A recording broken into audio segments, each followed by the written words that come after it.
What's up everybody, it's the Inhuman one here, and today I'm going to show you how to beat every single game in Netflix's Squid Game. In this video, we'll introduce each of the 6 games, discuss the rules, and develop strategies focused on producing the highest chances of victory. Also, to avoid confusion, we will be focusing on the versions of the game presented in the show, not necessarily the real-world equivalents.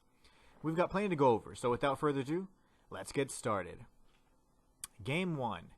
Red light, green light. This is one of my personal favorites from the past.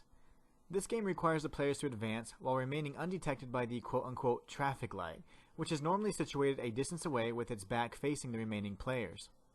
When the traffic light says green light, the players are able to advance. As soon as the traffic light says red light, all players must stop immediately and remain motionless to avoid detection. Any player still in motion during the red light phase will be summarily executed. Also, all players must cross the finish line before the timer is up. So now that we know the rules, let's talk strategy. First and most important, don't get greedy. Second, keep your center of gravity low to avoid getting caught off balance during the red light phases. Third, if possible, stay behind the player in front of you to avoid a direct line of sight with the traffic light. This will allow you to make minor movements that could possibly remain undetected. Fourth, due to the fact that the 2 phases are part of a song, try to anticipate the red light phase and stop moving slightly before the traffic light switches from green light to red light. Applying the above strategies worked wonders for player 1 and the others who crossed the finish line first. Now, on to game 2, Sugar Honeycomb. This game relies on a little bit of finesse and a lot of saliva. The rules of the game allow players to choose from one of 4 shapes: a triangle, a circle, a star, or an umbrella. Each player is equipped with a sugar mold with a faint outline of the shape they choose and a sewing needle. The purpose of the game is to remove all of the excess sugar from the mold, leaving only the shape they chose. Any breaks or fractures in the shape result in instant death. So how can you beat a game that requires a steady hand? Use your tongue instead. After carefully tracing the outline of the shape with your needle, take the mold out of the container and start licking it on the back side. Your naturally acidic saliva will eat away at the line you work so hard to trace and soften the brittle, sugary concoction. Eventually, you'll be able to separate the shape from the remaining mold. But how many licks does it take, I wonder? Game 3 is Tug of War. This one goes without saying, but 2 teams of 10 players stand on either side of a rope and try to drag the opposing team across a central line. In Squid Game, there is no central line, but rather 2 elevated platforms, resulting in the losing team plummeting to their deaths. Now that we know the rules, let's put together a strategy. Despite what many may think, the team with the most strong players does not necessarily secure the win by default. However, there are several strategies that even a weaker team can utilize to upset the balance and steal a win. Number 1. Assign an anchor. You want your strongest person to be at the back of the rope. Number 2. Keep the weaker players in the middle and towards the back. Number 3. Stagger players on either side of the rope for even weight distribution. Number 4. Tire out the opposing team by pulling in unison. Number 5. Once rhythm breaks, tug in short, powerful bursts. Number 6. And last but certainly not least, use the element of surprise. Taking multiple steps forward to feign defeat and offset your opponent's balance can give your team the brief window of opportunity needed to change the tide of an evenly balanced tug-of-war match. Congratulations! You've won Game 3. Now, on to Game 4, Marbles. Game 4 was unique in that the rules were simply to have one player take another player's marbles without violence, choosing or creating any game or set of rules in the process. Each player was given a bag of 10 marbles, and in order to win, the opposing player would have to obtain a total of 20 marbles. Losers would be shot on sight. Many individuals seem to lean towards gambling-type games that relied heavily on chance, but in order to increase one's probability of survival, chance, even at 50% odds, is not enough to ensure a victory. With that being said, here are the best strategies to increase your chances of survival and winning game number 4. Number 1. Avoid games of chance.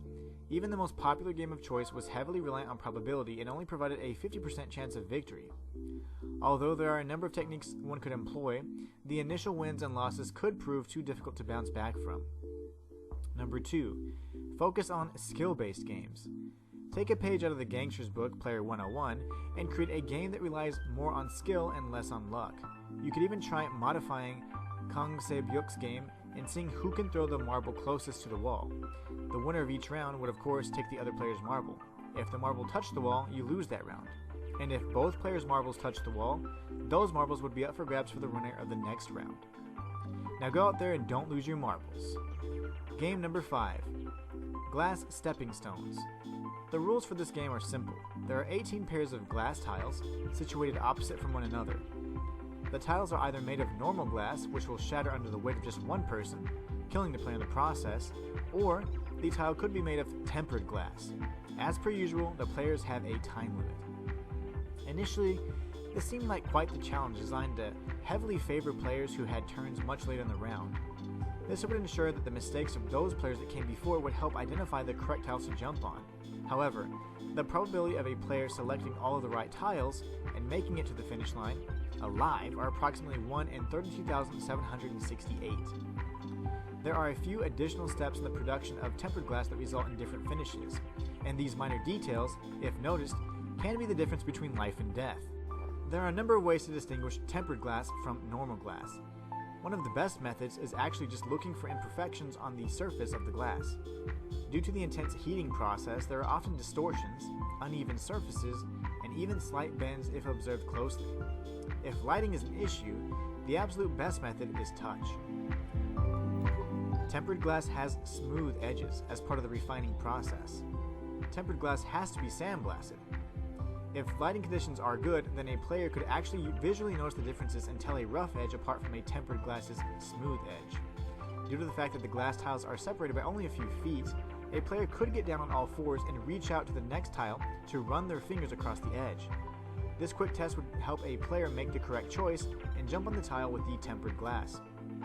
Repeat this touch test, and before long, you would emerge victorious. So now you've made it to Game 6, Squid Game. The rules are simple. Players are divided into two groups, offense and defense. Defense can use 2 feet while within bounds. Offense can only hop on 1 foot while out of bounds.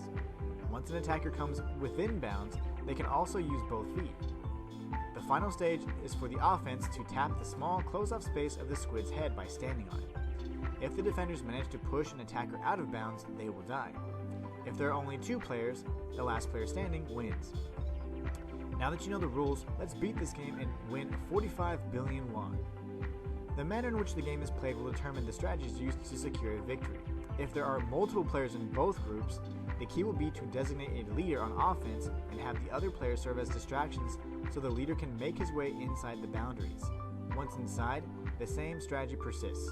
Do anything you can to ensure the leader steps into the squid's head. If you're on defense, you'll want to take whatever measures necessary to keep any attackers out of the boundary. Any that come in should be targeted as high priorities and pushed out in teams, allowing for at least 2 to 3 players to block the squid's head at any given time. If there are only 2 players, the key is to play as dirty as possible. As an attacker, use any means necessary to break through the boundaries, and then rely on close quarters combat to cripple your enemy momentarily. Focus on strikes to the eyes, throat, and groin. If on defense, focus on pinning down the attacker and keeping him away from the squid's head at all costs. Once down, focus on biting and if possible try and choke out your attacker to take them out of the game. Defenders should also employ the use of the above referenced strategies to improve chances of victory. Stick to the plan and you will surely win. Congratulations, you have survived the 6 games of death. And that's all for this video. Until next time, it's the Inhuman one signing out. Welcome to my universe.